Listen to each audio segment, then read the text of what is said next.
Bonjour à tous, ici Danielle, votre animatrice pour aujourd'hui. Bienvenue à l'émission Un jour à la fois, une émission dédiée au mouvement des alcooliques anonymes. Je vais lire la définition des alcooliques anonymes.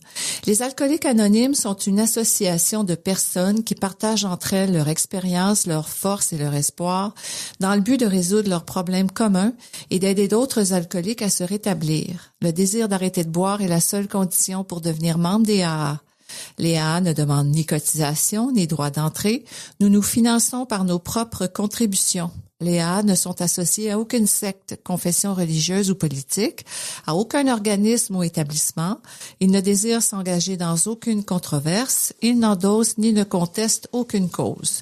Notre but premier est de demeurer abstinent et d'aider d'autres alcooliques à le devenir. Donc, comme à chaque semaine, on reçoit une invitée, une membre de la Fraternité des alcooliques anonymes, qui vient nous partager son expérience avec l'alcool, mais aussi son rétablissement. Donc, bonjour Yolande. Bonjour. Merci d'être là, puis on t'écoute. Merci de m'avoir invitée. Alors, je m'appelle Yolande et je suis une alcoolique.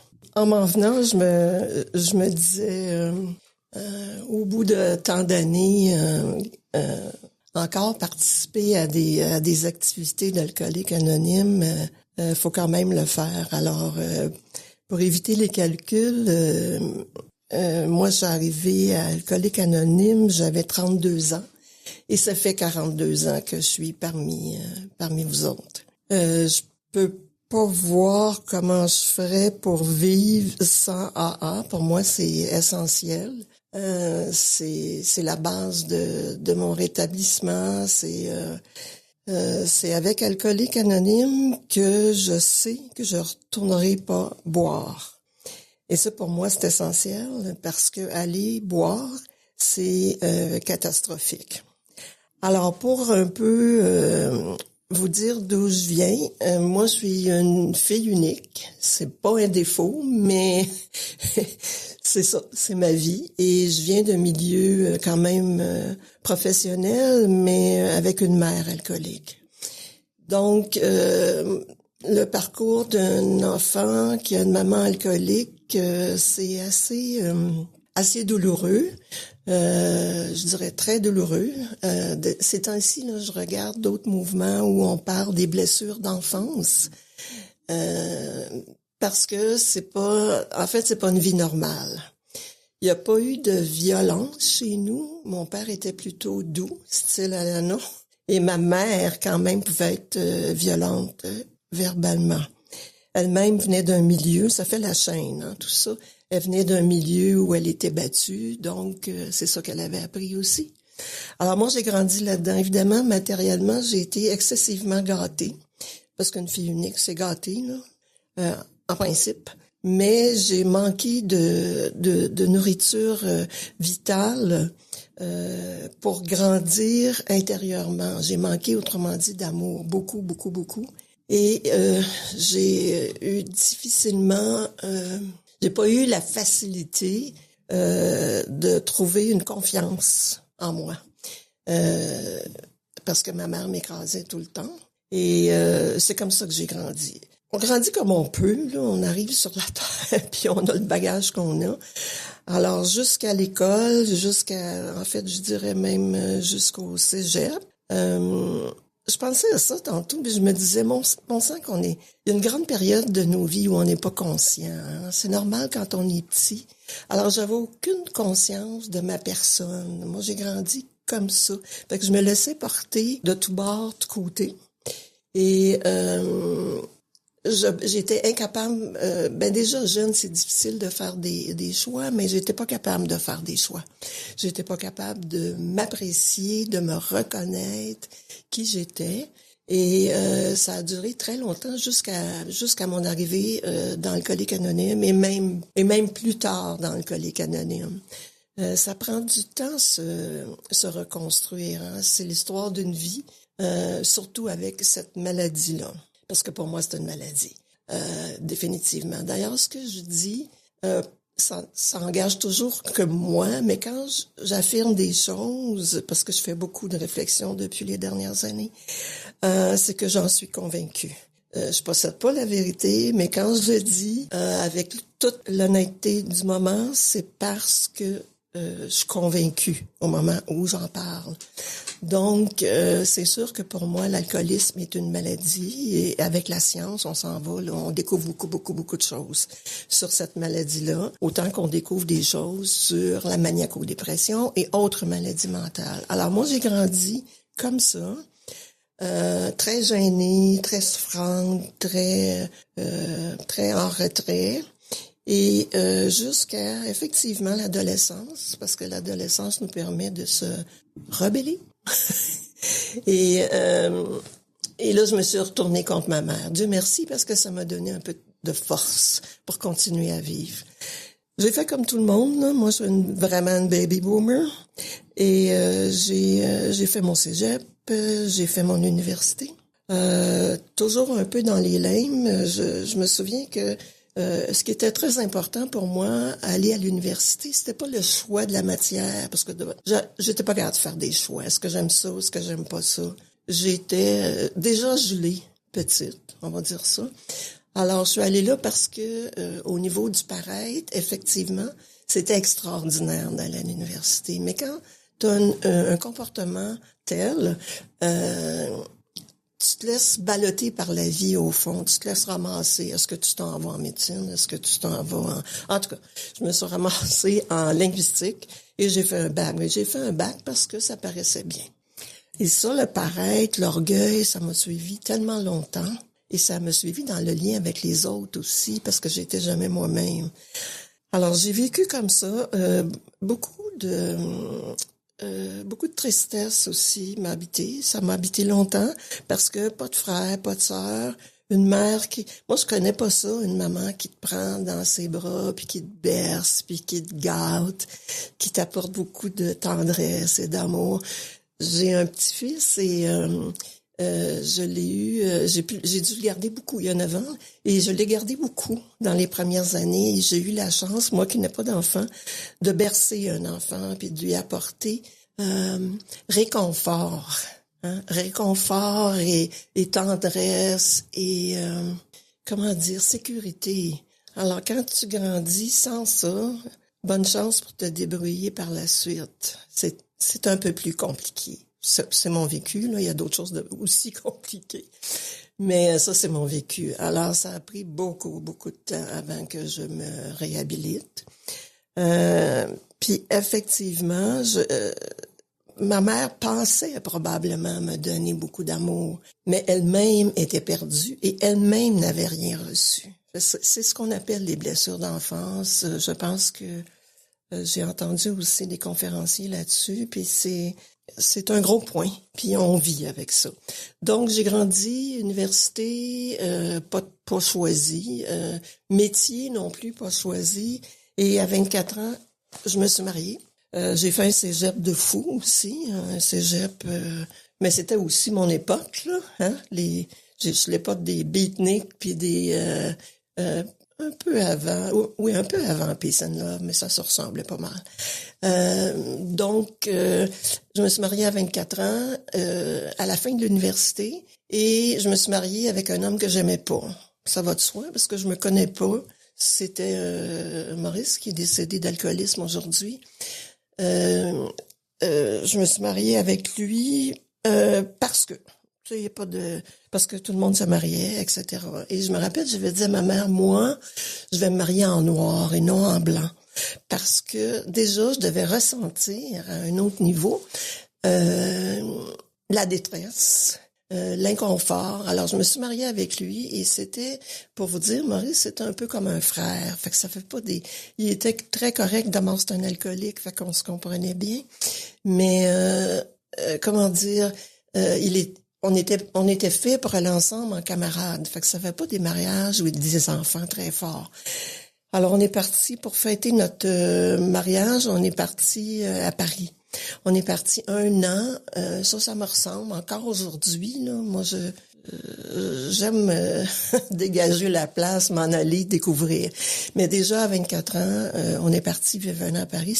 C'est-à-dire que c'est pas vrai. On est parti faire notre maîtrise à Paris. lui et moi. Lui à la Sorbonne, moi à Vincennes. Et on est parti dans la courbe la plus forte de notre alcoolisme. Alors déjà là, à 24 ans, moi j'étais mûr pour entrer dans notre mouvement. Mais on est parti quand même pensant qu'on ferait nos études. Mais en tout cas, vous allez deviner qu'il y a pas... Bon, Maurice est allé quand même à la Sorbonne, il faisait des études en histoire, mais moi, j'allais à Vincennes, mais j'étais complètement, déboussolée. Et c'est là que j'ai atteint, on peut estimer un bas fond, parce que ma vie a été un chaos à ce moment-là, parce qu'on buvait tout le temps. En France, je dois vous dire que ça boit assez bien, mais c'est pas une excuse, parce que le vin fait partie du quotidien. Et je pense c'est encore comme ça. Je suis allée plusieurs fois, là, mais c'est encore comme ça aujourd'hui. Et nous, on habitait un pavillon en banlieue de Paris où il y avait une cave à vin du propriétaire. Alors, petite anecdote, on a vidé la cave à vin en 1 an. On a vidé la cave, puis il y avait du vin, là, puis du champagne et tout ça. Fait qu'on était toujours en fête. On était toujours en party. Fait que pour moi, les études, ça a été match nul. Tu sais, j'ai pas étudié. Maurice un peu, mais je sais, il y a des gens qui vont étudier à l'étranger aujourd'hui. Ils sont sérieux. Ils sont sérieux, ils font leurs choses. Moi, c'était pas mon cas. Moi, c'était l'alcool et tout ce qui va avec. On va dire l'adultère à l'époque, on peut prendre encore ce mot-là, bien qu'il est dépassé, mais la fête et la boisson sans arrêt. Alors, c'était ça qu'on vivait là-bas. Ah oui, hein? Oui. Oh, j'imagine l'époque, j'imagine. Merci, Yolande. Écoute, on va faire une courte pause, puis on revient tout de suite après. Ce dont je me souviens le plus souvent, c'est la solitude que je ressentais. L'isolement au milieu du monde. À la fin, je trouvais plus de plaisir à boire. Depuis que j'ai commencé à assister aux réunions des AA, je me sens revivre. Et c'est peut-être ce que j'ai vécu de plus important. Je m'aime réellement moi-même. Et c'est très bon. Les AA sont comme un miracle dans ma vie. Les alcooliques anonymes, ça fonctionne. Cherchez-nous dans l'annuaire téléphonique, dans votre journal ou sur aa.org.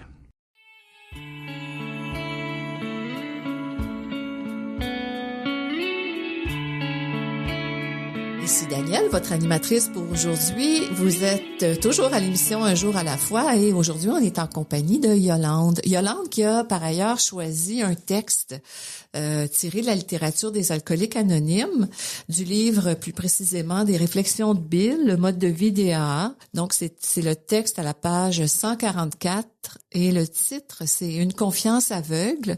Donc, je vais vous en faire la lecture. Très certainement, il n'y a pas de confiance là où il n'y a pas d'amour. Il n'y a pas non plus d'amour véritable là où règne la méfiance. Par contre, la confiance requiert-elle que nous soyons aveugles sur les motifs des autres ou en fait sur les nôtres? Pas du tout. Ce serait de la folie. Il est certain que nous devons évaluer l'aptitude à faire le mal autant que le bien chez toute personne en qui nous voulons faire confiance. Cet examen discret peut nous révéler le degré de confiance que nous devons accorder dans quelques situations. Toutefois, cette appréciation doit se faire dans un esprit de compréhension et d'amour. Rien ne peut fausser autant notre jugement que les émotions négatives comme le soupçon, la jalousie ou la colère. Dès que nous faisons confiance à une personne, nous devrions l'assurer de notre appui total. Plus souvent qu'autrement, elle réagira de façon magnifique, bien au-delà de ce que nous avions espéré au départ. Quel beau texte. Merci, Yolande. Merci beaucoup. Donc, je répète, c'est le texte tiré du livre Les réflexions de Bill, qui fait partie de la littérature des AA proposée, page 144, intitulée Une confiance aveugle. Ah, avec un point d'interrogation, tu sais, je l'avais pas vu. Voilà. Ben écoute, Yolande, moi j'ai hâte d'entendre la suite de ton partage. On t'écoute. Alors, de Paris, là où on a vécu, en fait, j'ai vécu, on va dire l'enfer, parce que c'était le pic, là, le pic du bas fond, on va appeler ça comme ça. Et ça a été très intense. C'était l'auberge espagnole, là, c'était le va-et-vient dans cette maison-là. C'était beaucoup la perte de dignité pour moi, puis beaucoup de tricherie. Et c'était pareil pour mon conjoint. Donc, et finalement, cette vie-là, j'appelle ça une vie, j'aime pas le mot, là, mais une vie de débauche, ça nous a mené nulle part. Et il y a eu beaucoup, là, je veux pas raconter tous les faits, mais des accidents d'auto. C'est à 24 ans que j'ai vraiment, même peut-être ça a commencé un petit peu avant, c'est à 24 ans que j'ai commencé à perdre la mémoire, ce qu'on appelle les fameux blackouts. Et ça, je trouve ça bien souffrant. Je me remémore ça, puis c'est souffrant parce qu'un vrai blackout, tu te rappelles de rien. Fait, où t'étais la veille? Est-ce que t'as tué quelqu'un? Est-ce que t'as écrasé quelqu'un avec ton auto? Là-bas, moi, j'avais une 2 chevaux, je conduisais ça, là, c'était fou.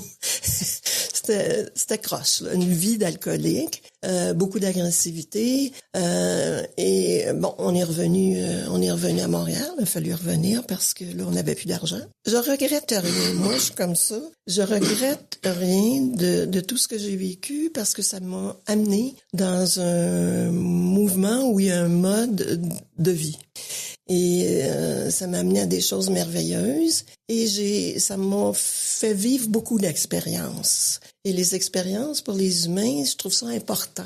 Je trouve ça important qu'on vive des choses, qu'on apprenne des choses. En tout cas, c'était important pour moi. Dieu sait si j'en ai vécu. Mais est-ce qu'on s'est créé des amis là-bas? Pas vraiment, parce que tout le monde buvait, bon, etc. Finalement, on est revenu sur le Pushkin, qui était son dernier voyage, un bateau. Et là, juste pour dire comment c'est, là, un alcoolique, on n'avait plus beaucoup d'argent. En fait, on n'avait pas du tout. On quêtait sur le bateau pour ramasser des sous pour aller boire de la vodka sur ce bateau russe-là. On est revenu à Montréal, perdu. Pas d'emploi, pas de maîtrise, pas de diplôme de maîtrise, rien. Fait que ça ressemble rien, là. Juste une fête, une longue fête qu'on a fait. Alors, les 3 années subséquentes, on a cherché des emplois, on est quand même des universitaires. On devrait, en principe, une personne normale, pas de maladie, va se trouver un emploi, va aller vers son chemin, peu importe ce que tu fais dans la vie, non, c'est pas une question intellectuelle, c'est une question, wow, moi je vais être plombier, puis je m'en vais vers là. On a un tracé, on a le goût de faire. Nous autres, on était tous perdus, puis on continue à boire. Donc on s'est séparés. On s'est séparés, mon mari et moi. Et là, ça a été encore 3 années de bas fond à Montréal. Des rencontres pour moi d'hommes pas très gentils. C'est cette époque-là. Là. Moi, sur l'époque de on se fait violer, mais c'est pas tellement grave. C'était ça. Enfin, comme c'était la journée de la femme, là, j'en parle. Beaucoup d'agressions de la part de... J'ai eu des agressions au cégep, mais j'en ai eu par la suite. Après ça, bon, je suis allée travailler en agence de publicité, puis comme j'étais pas tout à fait moi-même, puis que je savais pas trop ce que je faisais, puis que je buvais, point à la ligne, j'ai perdu tous ces emplois-là. Fait que j'ai fait 2-3 agences de pub à l'époque comme rédactrice publicitaire, puis ben comme je buvais, je perdais tout, je perdais toutes les opportunités qu'on pouvait m'offrir.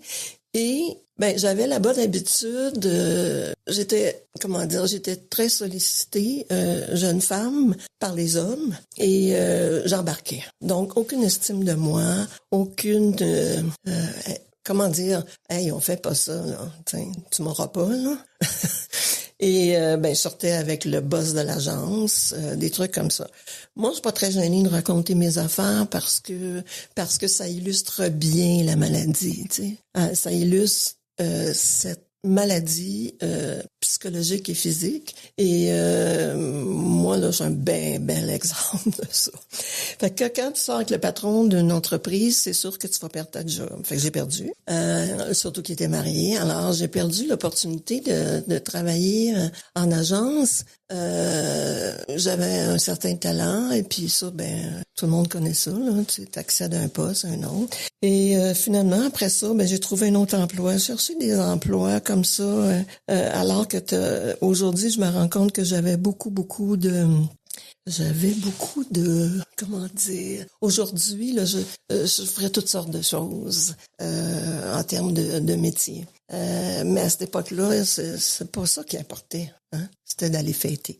Donc, j'ai travaillé pour des journaux après. Là, j'ai rencontré beaucoup d'alcooliques, on a beaucoup fêté. En principe, on devait travailler toute la journée, mais on allait au restaurant, puis il y a une question d'époque. Vraiment, quand je raconte, là, c'était l'époque aussi, comme c'était l'époque je sais pas, de faire des cadeaux d'entreprise ou c'était pas tout cling.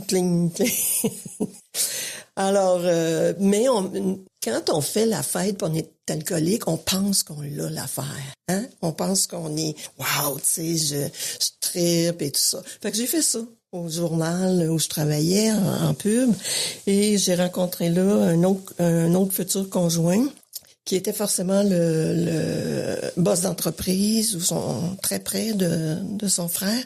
Et moi, dans mon pattern psychologique, évidemment, de la manière que j'ai grandi, j'ai toujours aimé avoir quelqu'un qui me protège. Fait que j'ai toujours trouvé quelqu'un, homme-femme, mais qui me donnait une protection dans la vie. Alors Pierre, avec qui j'ai vécu 7 ans, ça a été un peu l'enfer. Ça a été l'enfer parce que je m'aimais pas. Alors, puis j'étais dans la brume. Alors, je sais pas qui je suis. Fait que je suivais le courant, c'est un beau gars, puis j'allais vivre chez lui, puis on a fait un 7 ans comme ça. Et là, j'ai été enceinte et j'ai perdu mon bébé parce que je buvais trop. Fait que après ça, j'ai pas eu d'enfant. Fait que c'est un vécu de femme alcoolique. J'ai commencé, ça, je me suis rendue jusqu'à effectivement 32 ans. Et c'est là que je faisais aussi beaucoup de blackout, conduire l'auto tout croche. Je crois beaucoup là dans l'alcoolique anonyme la prison, la folie ou la mort. C'est ce qui nous attend si on n'arrête pas. La folie, c'était très ça. J'ai pas fait de prison parce que j'ai eu un coup de chance. Moi, les policiers m'arrêtaient sur la route parce que je fonctionnais à l'envers du trafic, genre, en auto, où je m'obstinais avec eux. Je les engueulais. Fait que normalement, j'aurais dû aller en prison, un soir ou deux, ou quelques années, je ne sais pas.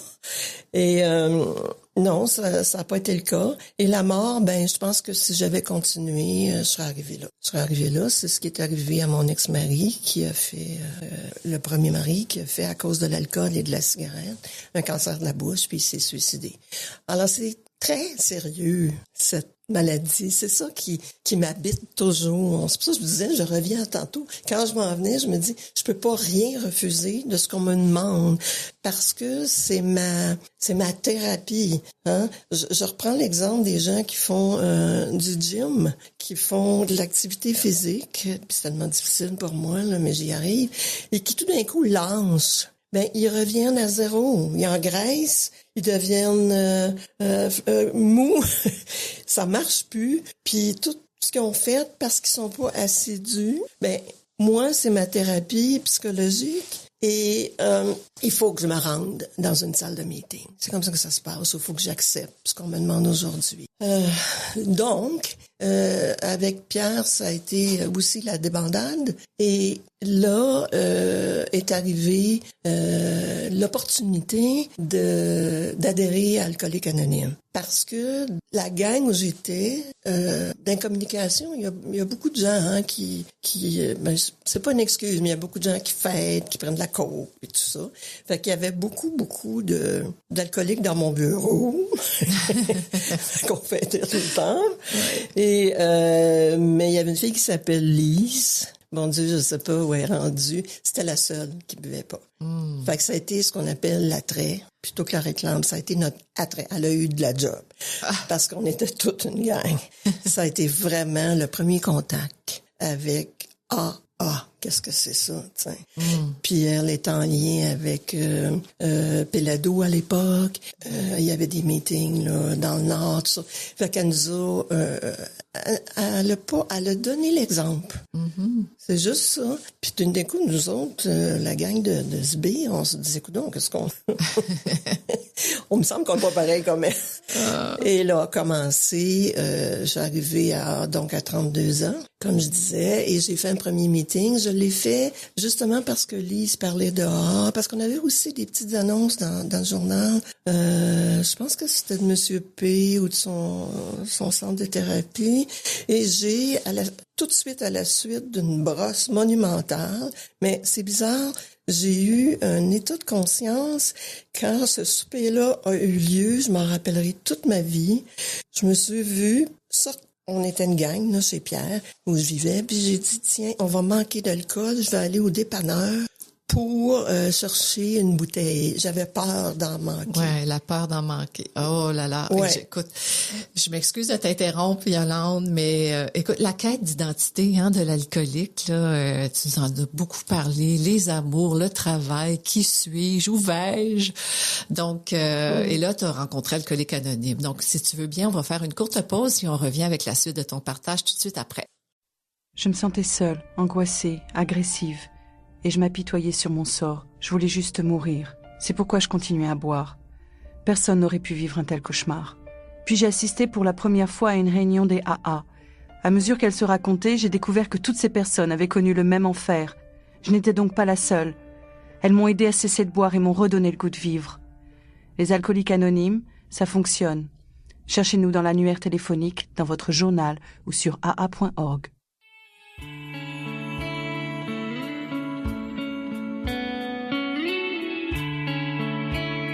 Ici Danielle, votre animatrice pour aujourd'hui. Je suis en compagnie de Yolande qui a la générosité aujourd'hui de nous livrer son partage.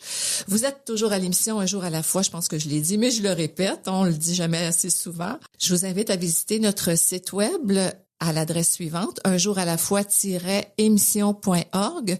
Vous y trouverez toutes nos émissions, des centaines de partages à écouter n'importe quand, n'importe où, à toute heure du jour ou de la nuit.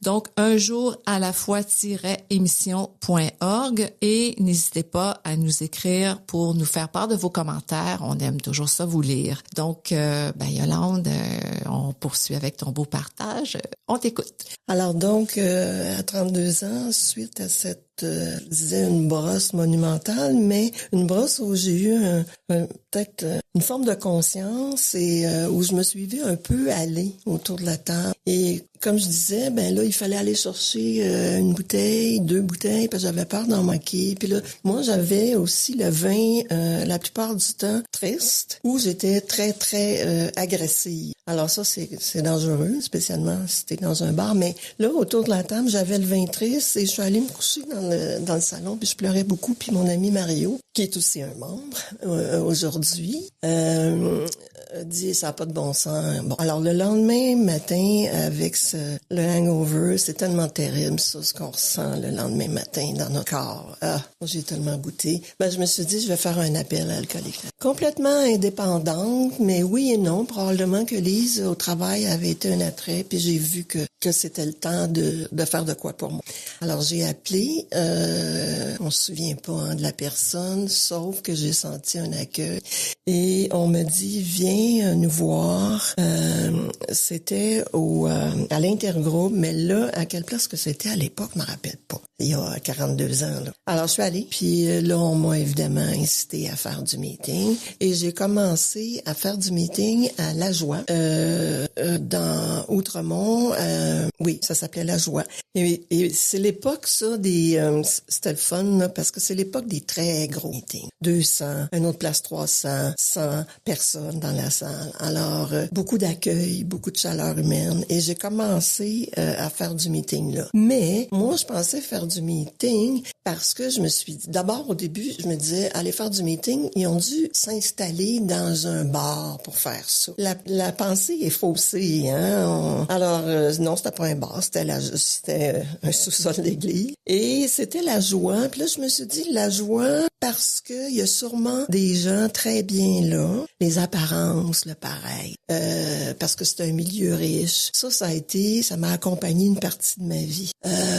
Et c'est tellement mauvais, cette attitude-là. Mais on arrive comme on peut. L'important, c'était que je rentre dans une salle de meeting. Et là, l'accueil a été très chaleureux. Il y avait Pierre-Paul à l'époque, plein de vieux membres, là, il y en a qui sont décédés, qui m'ont accueilli. Et j'ai fait beaucoup d'after-meeting sur Laurier. À l'époque, il y avait, comment ça s'appelait, le Laurier Barbecue. On allait beaucoup là. Mais j'avais une certaine réticence face aux hommes parce que je pouvais pas croire qu'un homme m'approche par gentillesse, par compassion, pour m'aider. J'avais certaines craintes et aussi on donne dans l'Alcoolique Anonyme certains avis là-dessus. Comme dirait ma chum, j'aime tellement l'expression. On est tous dans le même hôpital, mais pas au même étage. C'est Guylaine qui dit ça. Excusez, ça me fait beaucoup rire. Fait qu'il y a toutes sortes de monde, faut faire attention, ça c'est vrai, mais au début, là, faire attention à quoi, là, t'analyses même pas, là, où t'es rendu vraiment. Et je me rappelle, le premier partage était un partage drôle, fait que j'ai aimé ça. Mais pour les prochaines années, les 3 prochaines années, ça a été très difficile parce que j'ai fait une dépression alcoolique et je faisais juste un meeting par semaine. Parce que ces 3 ans-là, j'étais encore chez mon chum Pierre. Ces 3 années-là, j'ai eu une descente aux enfers parce que, j'étais pas assez dans le programme, je faisais pas assez de meetings et j'ai fait réellement une dépression. Il y a beaucoup d'autres maladies chez les alcooliques, comme la dépression profonde, la dépression saisonnière. Il y a beaucoup d'autres choses qui existent et cette dépression-là a fait que j'avais peur de sortir. J'avais peur d'aller à l'extérieur, et là, toutes les peurs ont éclaté parce que je suis pas gelée. Alors, j'avais peur, je pourrais pas vous les énumérer, j'avais peur à peu près de tout. Fait que ça a créé des états d'angoisse et d'anxiété tellement difficiles là, pour moi que j'aurais dû, en principe, être traitée, je pense, en psychiatrie à ce moment-là. J'aurais dû rentrer à l'hôpital et être traitée, mais je tenais bon, là. Alors, je sortais une fois par semaine pour aller à mon meeting La Joie. Et là, par bonheur, ma chum Nicole est apparue. Ça, c'est ma marraine avec qui on a bu ensemble. On a bu ensemble, puis on se rétablit ensemble. Fait que c'est la même époque. Et moi, j'allais la voir pour qu'elle vienne au mouvement. Mais elle m'a dit, quelqu'un est passé il y a une semaine. Fait qu'on est rentrés en même temps. Fait qu'il y avait Nicole, puis il y avait un meeting par semaine, puis il y avait les after-meetings. C'était la seule force que j'avais. Parce que les peurs, ça paralyse, hein. Ça paralyse beaucoup, beaucoup. Je donne des exemples, là, des peurs très physiques, la montée d'un ascenseur, le peur du noir, la peur des foules. Et ça, c'est le propre aussi de notre maladie. Mais moi, je l'ai eu à 150%. Fait que cette dépression-là a été profonde, de 32 ans à 36 ans ou à peu près. Et Nicole, les gens ont été sur mon parcours quand même. Quelques personnes clés, dont une femme que j'avais connue quand j'étais petite, que j'avais connue dans mon quartier, qui est entrée dans ma vie à ce moment-là, Claudine, et qui est venue me supporter dans cette... pour m'empêcher de me suicider, pour essayer que je voie le soleil quelque part. Je vivais toujours dans la maison. Puis il y avait Nicole, mais Claudine est devenue, comme à cette époque-là, ma conjointe. Et c'est elle qui m'a aidée à pas caler et à pas me suicider. Alors moi, je crois beaucoup... et je parle pas d'homosexualité, là, mais je crois beaucoup aux femmes dans l'Alcoolique Anonyme. Je crois aux hommes aussi, je les aime, ça c'est sûr. J'en ai marié un, comme dit Nicole, on est pris avec. Mais je crois beaucoup à l'aide des femmes parce qu'on se comprend et on peut faire des miracles ensemble. Et je pense que sur cette planète, s'il y avait plus de femmes au pouvoir actuellement, ça changerait la donne. Mais ça, c'est un autre débat. Et donc, avec Claudine, oui, j'ai eu beaucoup de support. Après ça, j'ai commencé des thérapies. J'ai fait beaucoup de thérapies de toutes les sortes. Ok, j'ai beaucoup essayé. J'ai fait du rebirth, j'ai commencé une psychanalyse. Et moi, je suis pour ça. Parce que c'est écrit quelque part dans notre littérature aussi, qu'on peut s'accompagner, qu'on peut s'aider avec d'autres choses. Mais la base est ici. La base pour le rétablissement aidant alcoolique anonyme, ça, j'enlèverai jamais ça de ma tête. Fait que j'ai fait beaucoup de thérapies différentes. Et Nicole m'a conseillé d'aller à Roberval, que beaucoup de gens connaissent dans Alcoolique Anonyme. Roberval, avec Sœur Jeanne d'Arc. Fait que j'allais passer ces 2 ou 3 semaines. Pendant que Claudine m'attendait, bon, j'ai laissé ce gars-là avec qui j'étais, qui était forcément pas fait pour moi, mais c'est moi qui étais quand même là. Et Pierre était pas fait pour moi. Il avait lui-même ses propres problèmes de dos. Puis il était, je dirais, j'aime pas ça dire ça, mais un macho là, consacré. T'sais, fait qu'il me faisait beaucoup de misère, beaucoup de torture mentale. Mais je restais là. Comme il faut être 2 pour danser le tango. Et bon, je l'ai laissé. Et je suis allée à Roberval et là, ça a été vraiment au bout de 3 ans de AA où j'avais pas accroché, mais je buvais pas. En fait, pas boire puis rester à sec. Pas très bon. Je trouve pas ça très bon. C'est très souffrant. Parce que toutes les déficiences, les défauts de caractère, ça se vit là à 100 000 à l'heure. C'est souffrant parce que t'as pas rien pour calmer ça. Ok. Donc l'apitoiement, la rage, tout ce qu'on connaît dans AA. Hein? Et chez Jeanne d'Arc, je dis toujours ça m'a débloqué. Effectivement, c'est ça qui est arrivé. Je suis sortie de là, où c'est là que j'ai fait ma 4e, 5e étape. Il y a eu des intervenants qui m'ont aidé. Et moi, j'ai fait ma 5e étape avec une religieuse. Jamais j'aurais pensé ça de ma vie. C'était elle qui était disponible, c'était très correct. Et je pensais beaucoup dans ma 5e à lui me confesser de 1001 péchés, là. Mais c'était pas le cas, là. C'est une libération, la 5e étape. Et peu importe ce que tu as fait. Oui, il y a des conséquences quand il y a des gestes graves. Oui, il y a des conséquences. Mais intérieurement, peu importe ce que tu as fait, si tu te libères de ça, tu vas sentir un grand bien-être. Moi, c'est ce que j'ai ressenti. Et là, j'ai comme on dit souvent ça, quand on sort d'une dépression aussi, on dirait qu'on voit la lumière. On dirait que notre vision devient plus claire. Et c'est ça qui est arrivé. Et je suis revenue à Montréal après Roberval. Et là, j'ai commencé à entrer vraiment dans le programme petit à petit. Parce que ça a été long, mais j'ai commencé. Fait que j'ai commencé à entrer dans le programme, j'ai commencé, je dirais pas à m'impliquer, mais à enlever cette maladie de l'orgueil qui m'habitait et à dégager l'ego pour pouvoir me sentir proche des autres, me sentir humaine, puis me sentir les autres humains aussi. Parce que j'étais comme coincée. Donc, coincée. Moi, je m'assoyais en arrière d'une salle, puis je pensais que tout le monde me regardait. Ça, c'est fou, hein? Mais c'est ça. Alors là, a commencé vraiment les prochaines années dans AA, là, que j'ai vécu, non sans problème, non sans peine, et vraiment une journée à la fois, et une année à la fois, puis un mois à la fois. Ouais. Ça peut pas aller plus vite que ça. Pas dans mon cas. Dans mon cas. Mais c'est un programme, d'ailleurs, d'une journée à la fois, hein. C'est important aussi pour l'alcoolique qui arrête de boire, de prendre ça une journée à la fois. Yolande, si tu veux bien, on va faire une courte pause, puis on revient tout de suite avec la conclusion de ton beau partage. Si ton univers est contrôlé par l'alcool, il y a de l'espoir. Nous sommes les AA, des alcooliques qui aident d'autres alcooliques à devenir abstinents depuis plus de 70 ans. Nous sommes dans l'annuaire, dans le journal local ou sur l'Internet au aa.org. Les alcooliques anonymes.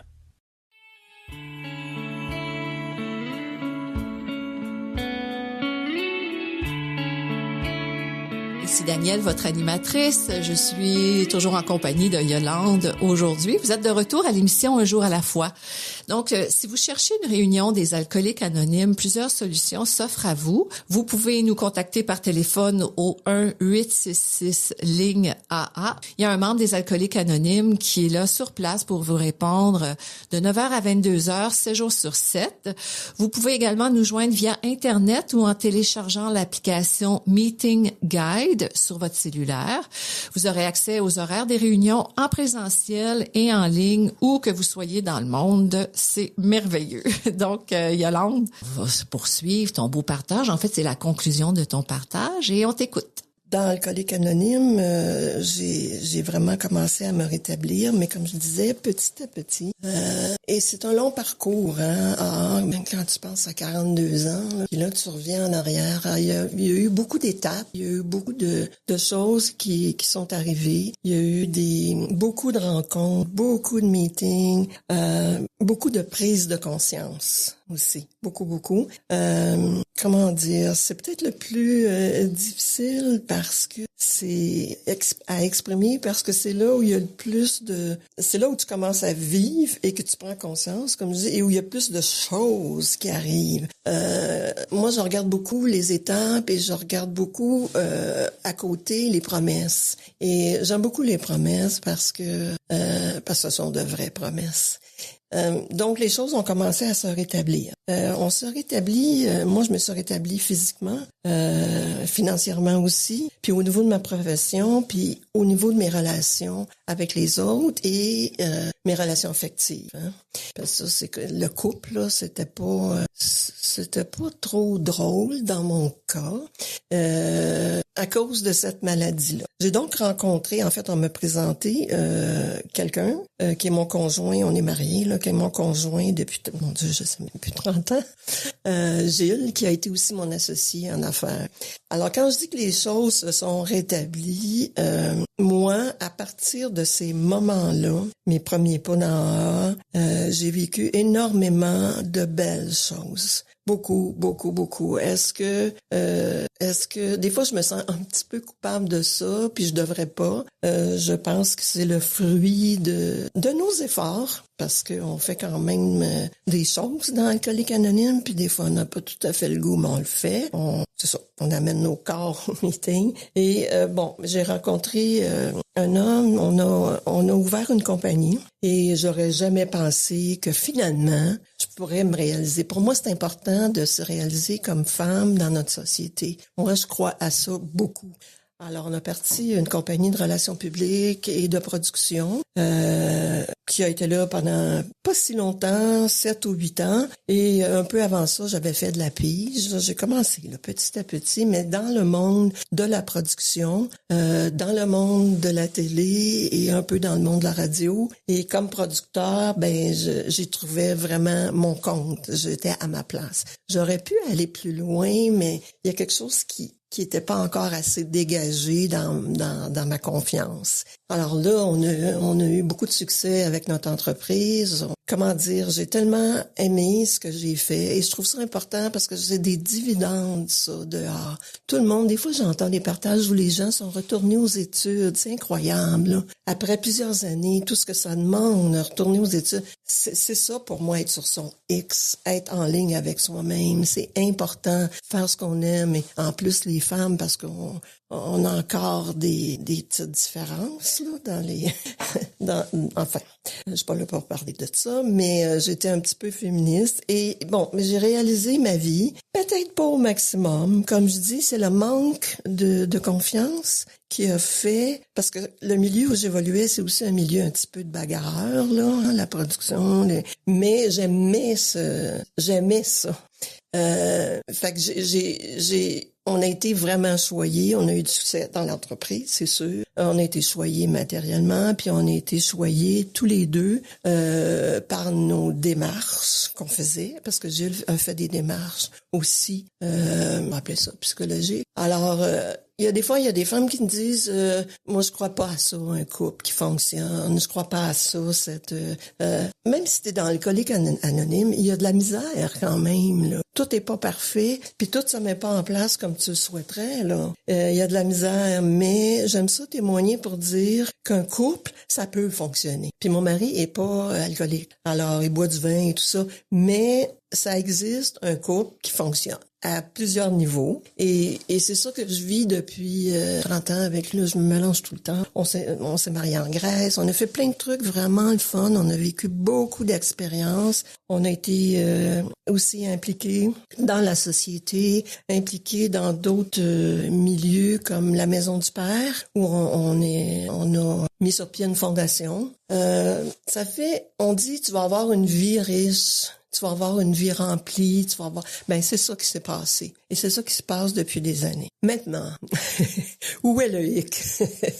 Parce que même dans tous les domaines, parce que c'est ça les domaines de ta vie, hein, tous les domaines. Bon, on s'est fait beaucoup d'amis, on a fait beaucoup de voyages et tout ça. Ça fait des vies, je dirais réussies, mais réussies intérieurement. C'est pas réussi là pour me taper, regarder ce que j'ai fait. Et ça fait des vies où t'es heureux. Parce que je pense que la base que les gens cherchent, que les couples, c'est d'être heureux. Ça, il n'y a pas grand monde qui peut me démentir là-dessus.